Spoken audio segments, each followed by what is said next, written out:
An hour. Scott Bauer joins us, CEO at Prospered Trading Academy. What are you looking at today, Scott?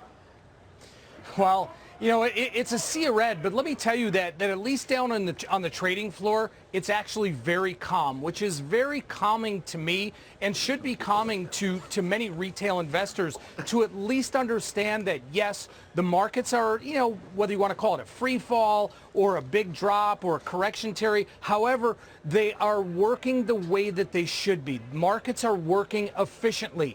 And, you know, there's enough concern out there for other things, the coronavirus, other things. People should at least take comfort that the financial system is working the way it should be. Now, that being said, there's probably more pain ahead, but that pain ahead doesn't mean it has to be fraught with panic. It doesn't have to be panic-driven whatsoever.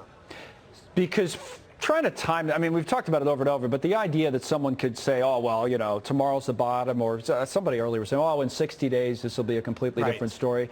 It was a travel guy who said that. You know what? He may be right, but there's no real metric to use to figure that out. Nobody has it, at least.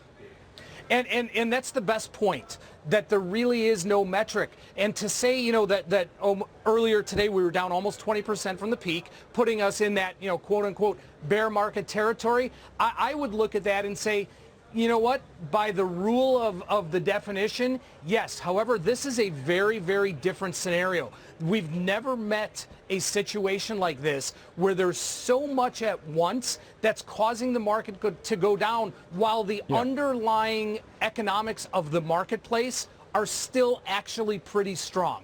Yeah, the speed has been remarkable, which we'll talk a little bit about as we continue throughout this hour. Thank you, Scott. Scott Bauer with us.